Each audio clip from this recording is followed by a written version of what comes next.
Hi, I'm Elle Ingalls, and welcome to this leadership series. We're continuing with a really wonderful speaker today. Her name is Paula Bottini, and I'm going to have her introduce herself to you and share about herself. And our topic is leadership and how you can become a better leader.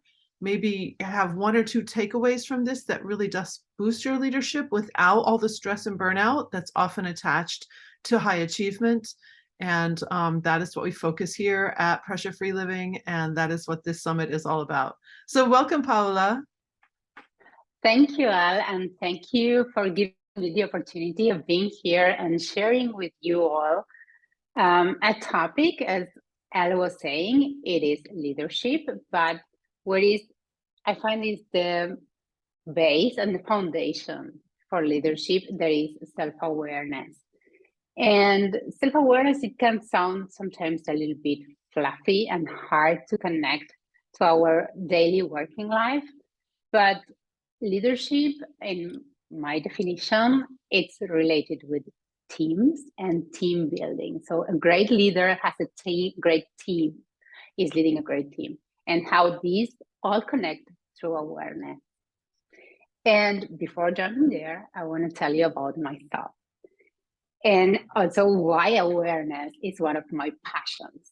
It might sound silly, but some time ago, I didn't know how to describe myself, how to introduce myself. And as I didn't know what to do, I would just observe what others were saying, and I would use the classical set of phrases.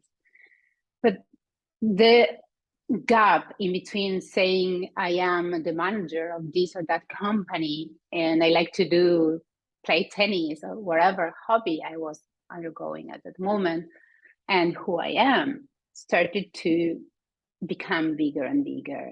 And at some point, I felt like the way I was talking about myself was not who I was.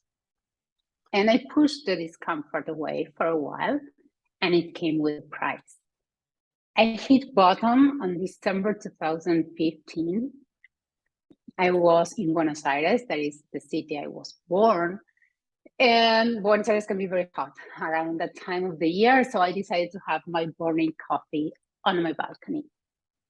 I wanted to reflect about my life. It was my moment to make some decisions. I had been divorced for 6 months already. I needed some direction.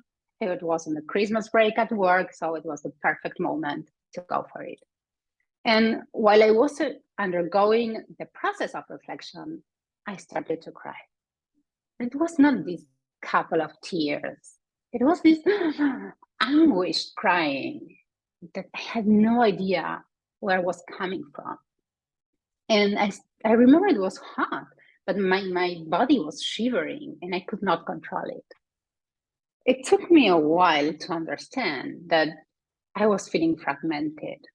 My head was telling me, hey, you don't need to make any decisions about your life. Your life is perfect. But I was feeling miserable. And that made me feel guilty on top, because it's like I was not grateful for everything I got. I had a good supporting friends and family, good job, good place to live. I was traveling a lot.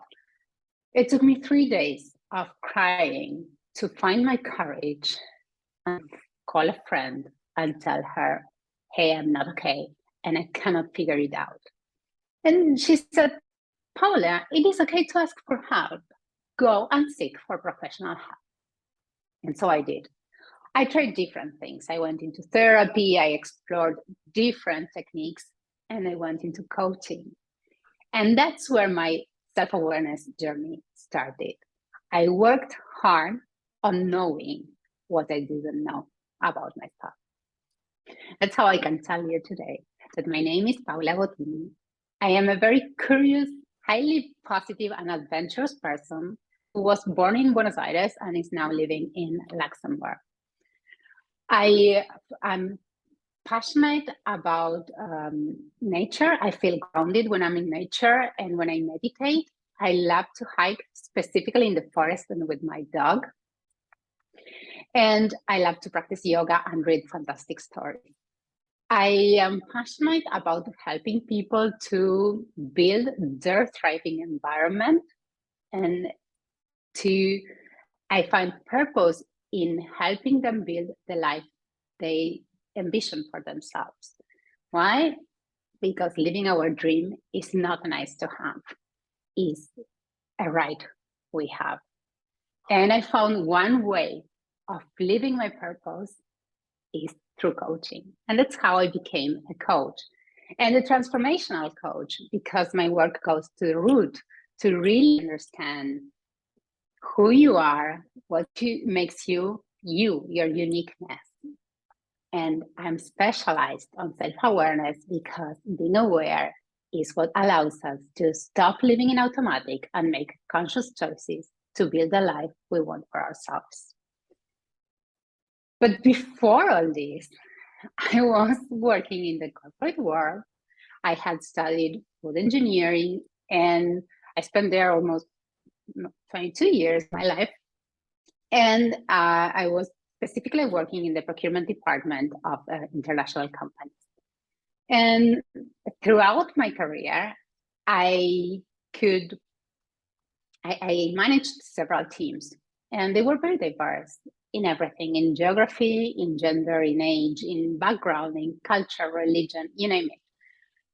And that is the thing I love the most about working with people, the diversity around me.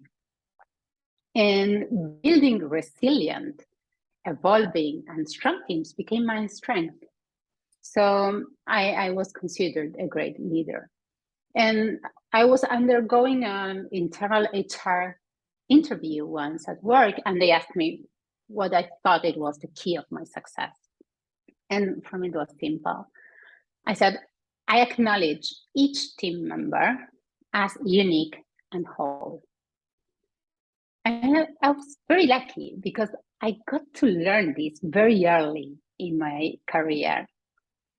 My first managerial role was in a company that had been acquired. So it was a family business that became international through acquisition. And my role was to create the procurement department from scratch. And within the team, I had a very young guy in his early 20s, his first job, and he was showing some behavior issues. He was very angry and he would yell to everyone. So that meant that every day I had a complaint about his behavior on my desk. I talked to him, nothing seemed to be efficient. I didn't find the issue or the root cause. And I was very concerned of what would happen if he yelled to me. What should I do? But what happened was even worse. He yelled to my boss, who was the general manager of the plant. So she came to me and said, hey, Paula, either you solve this or I do. I was inexperienced. I didn't know what to do. But I also felt that firing him was not the way to proceed. So I said, okay, I will give conversation one last chance. But something has to go different. So we sat down and I told him, hey, what is going on with you? I didn't accept any of his blah, blah answers. And at some point, with this very urgency feeling, he said, Paula, the problem is nobody asks me if I am happy. And my first thought is, why should I ask him if he's happy? I knew it was not work-related, his unhappiness, because we covered that in the past. So I thought it was, whichever problem you have in your life, solve it there and don't come to work to yell to people. But he was telling me what he needed. And I wanted to try and solve the problem without firing him. So I looked into his eyes and asked, are you happy? Of course, the answer to that was no, but that's a different story. The thing is, that conversation was the foundation for an open and honest relationship that we had throughout the years. It took a lot of work from his side. We built a plan together, but it was his work to learn to handle his emotions. But he taught me that we are whole and we cannot fully dissociate what's going on in our work life from our personal life. And it also can be unfair, right? Because if what's happening in our life is good and we're happy and we're joyful and we're motivated, okay, everybody wants that at work as well. So bring that energy to work. But whatever is going on in our personal life, we're feeling down and worried, angry, frustrated, is okay, no, that you cannot bring to work. It doesn't work like that. We cannot dissociate. So that was my first teaching as a manager. But the second one was, okay, so what's going on with the others? Because he was the younger and he had this kind of naive way of showing me what was going on, but what about the others? So I started building this rapport, and mainly through feedback, and I understood how they dealt with frustration, with motivation. And that taught me that each set is unique, because we can share the same values, right? And there are values that are somehow universal. If we are going to speak about freedom, it's very rare to find someone that says, oh no, freedom is not my value, it's not within my values. But we can have different definitions for freedom. So what I perceive as freedom might be different from what you are perceiving as freedom. And so that means we are talking about the same, but also no. And that is awareness. Awareness is not other thing than recognizing oneself as an individual, independent from other individuals and the environment.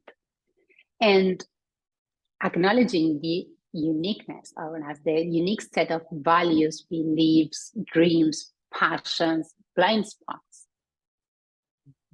And being aware of all that allows me, about the ones that describe me, allows me to understand that yours might be different.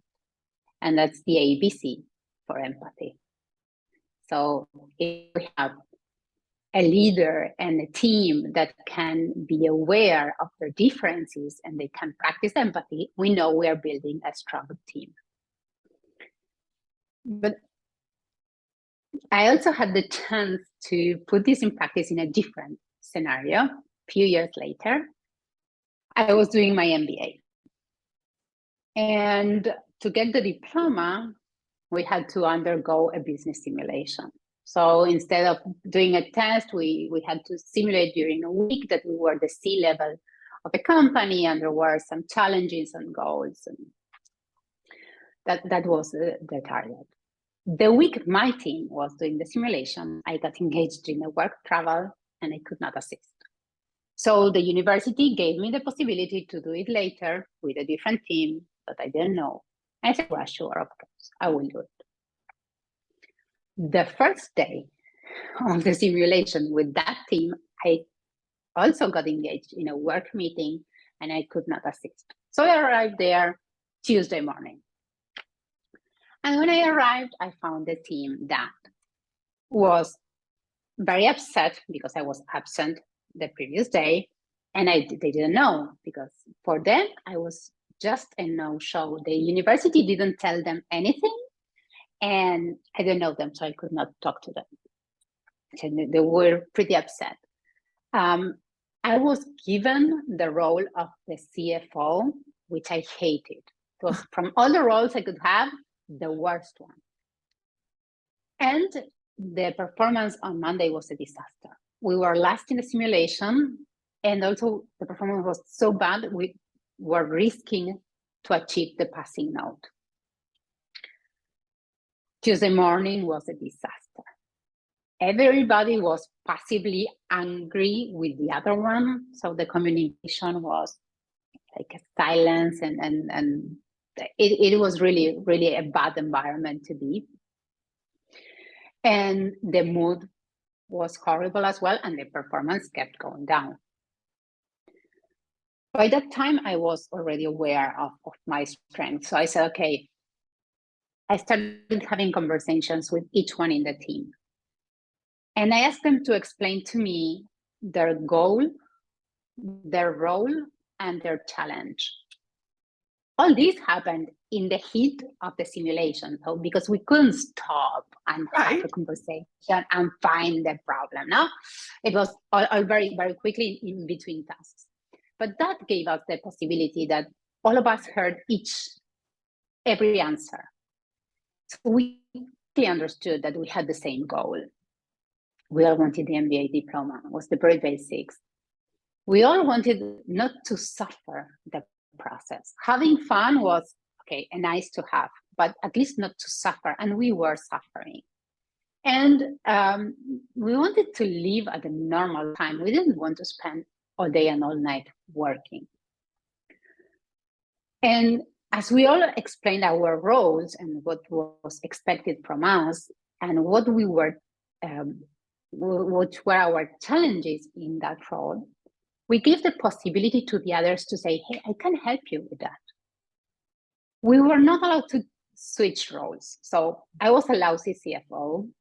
I had to be the CFO. That was not, I could not change.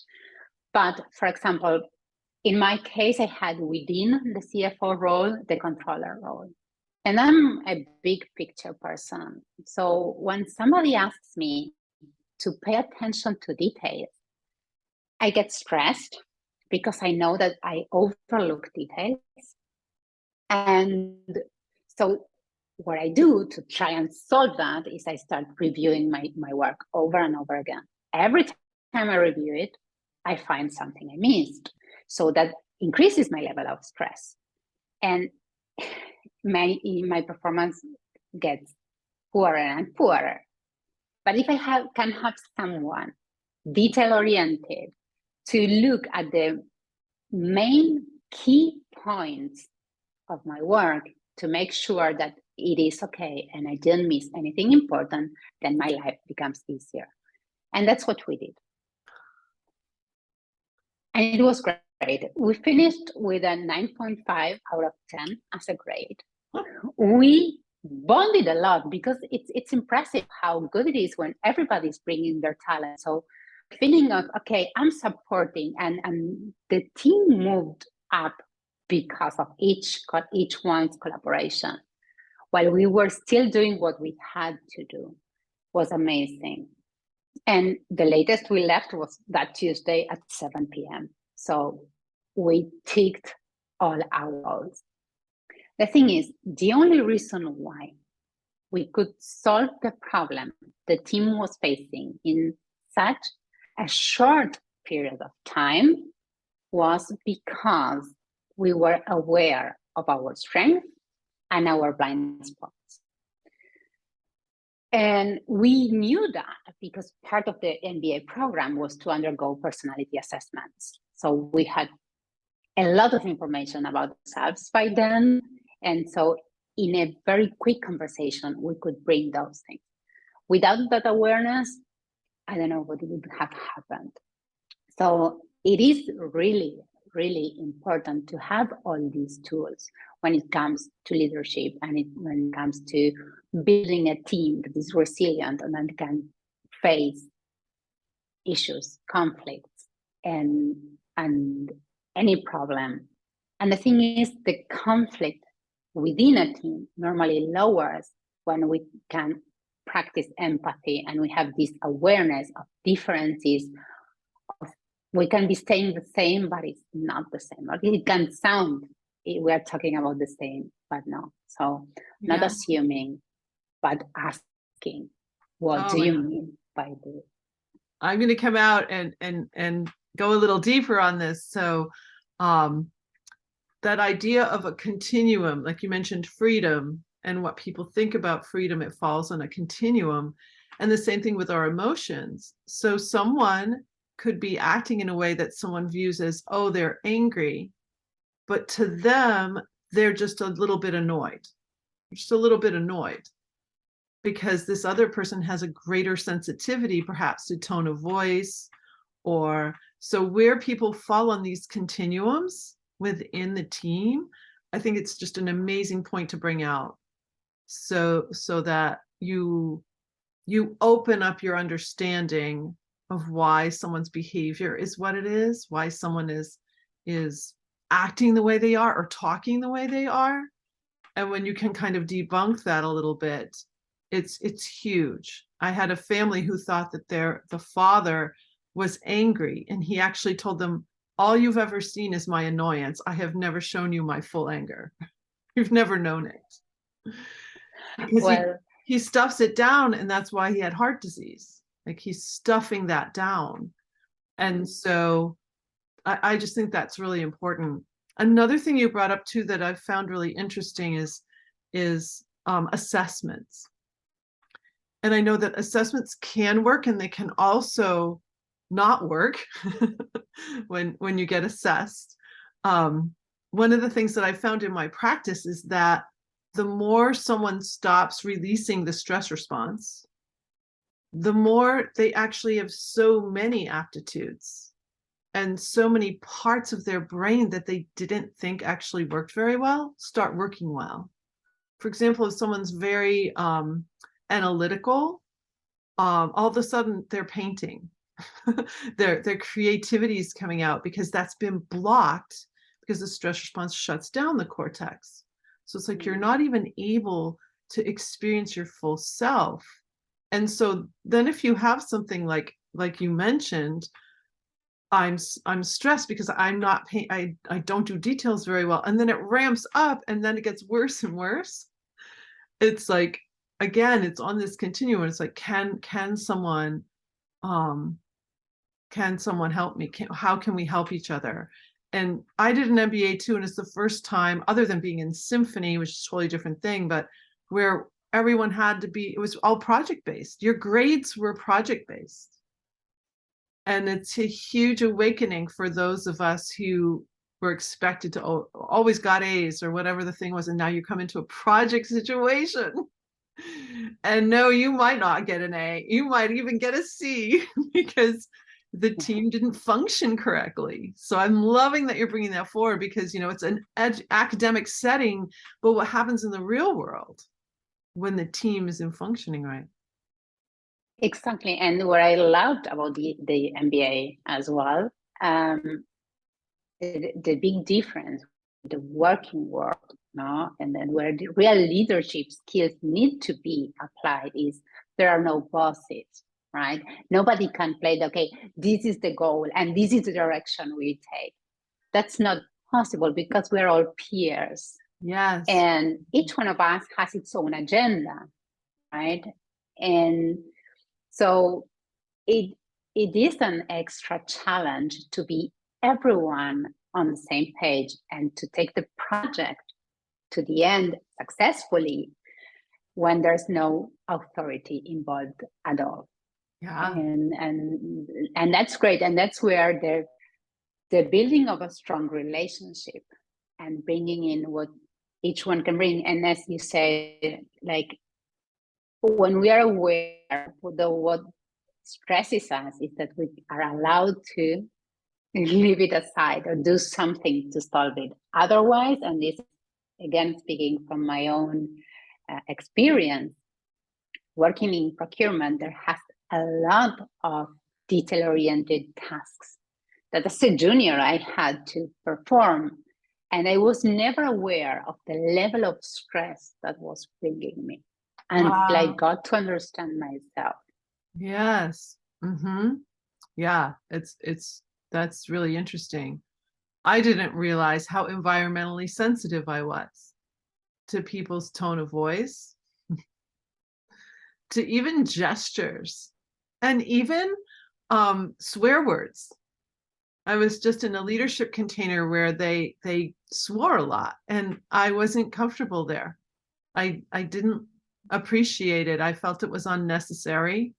And it, so it's fascinating. Just the word choice made it affected me, or I could have let it affect me. But I would constantly think, not necessary, have a little judgment around that. Yeah.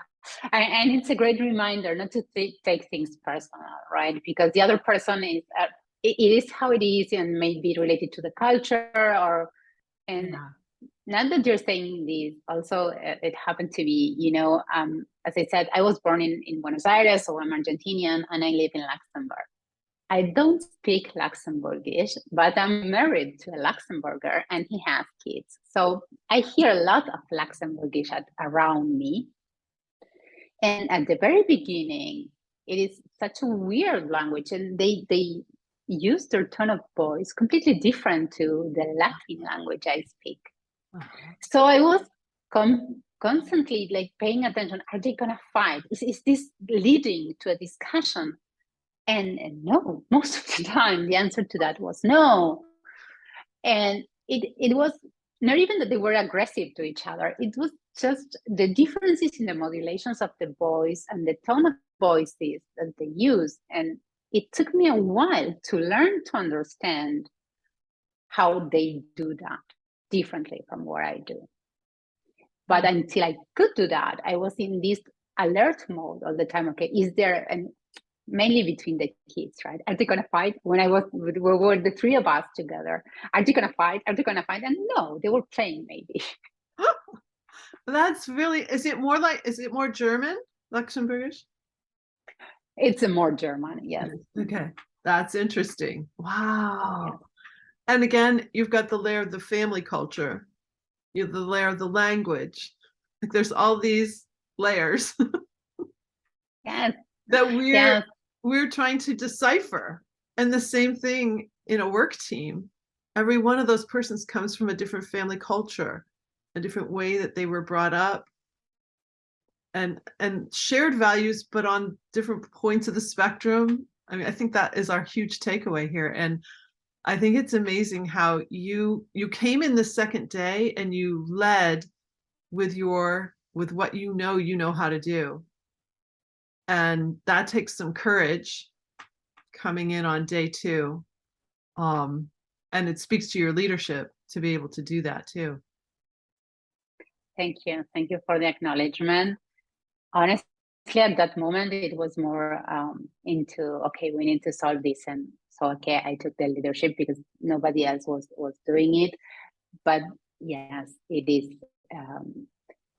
But anyway, when we talk about leadership, we know leaders need to take the risk, and sometimes we think those are big risks, and no, there is a smaller risk in every decision a leader makes, even when building the team.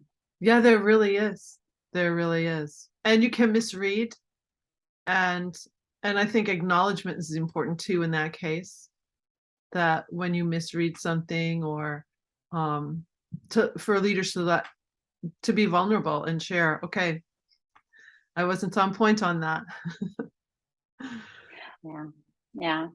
And then I think I will hear a lot about vulnerability in leadership, right? But it's great. And I had my experiences as a leader, but also from my leaders. The leaders I appreciate the most are the ones that say, hey, Paula, I'm sorry, I assumed that from you, or I was wrong about this, or I'm sorry, I have no idea how to deal with this situation. So those are the leaders, role model, not the ones that cannot say, I made a mistake. Right. Yeah. It's really, that's a powerful part of leadership, is to be open to other people's viewpoints, other people's ideas.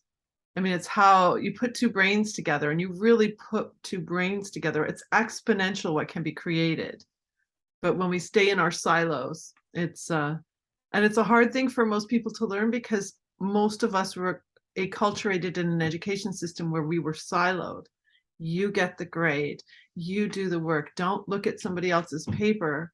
Then we got into those MBA programs where you better be looking on everybody's paper. Otherwise, you don't make it. Right. And that's the real world, so I think it's I love it when I talk to teachers who create project-based classroom situations, even at the young ages. It's so important. It really is. Well, if the younger we get to learn of this, the easier and the more natural it becomes. What I think. Hmm. So Hmm. Wonderful. Well, Paula, thank you so much for your insights, for sharing, and for sharing what happened on that balcony. I think we all have a balcony moment, sometimes a few in our lifetimes. And it is it's important to ask for help. And so on the other side of the screen there, if you need help, reach out to people, reach out to a coach, reach out to a therapist, reach out to a person who can help you. You shouldn't have to suffer. I just did a live on that the other day. Like, people are suffering unnecessarily because they feel the whole weight of the world on their shoulders. And there's so many of us who are here to help you. So Paula, how can people get in touch with you? well, you can look for me on my LinkedIn as Paula Bottini. And otherwise, my website is awareness-coaching.lu.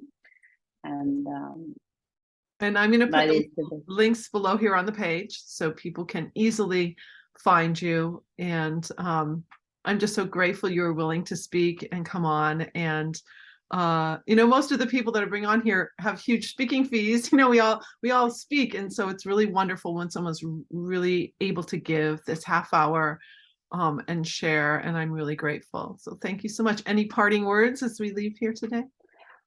Thanks to you to give me this opportunity to share again, to be here. And it's been my pleasure. Wonderful. Well, have a wonderful day. Have a wonderful day on the other side of the screen there. I care deeply about you, and I think you can feel that from Paula too. It's just like how much we care about people being successful without being caught in stress, in anxiety, in the things that prevent us from being our best selves. And so I'm continuing on this series, so stay tuned for tomorrow, and I wish you a beautiful, pressure-free day.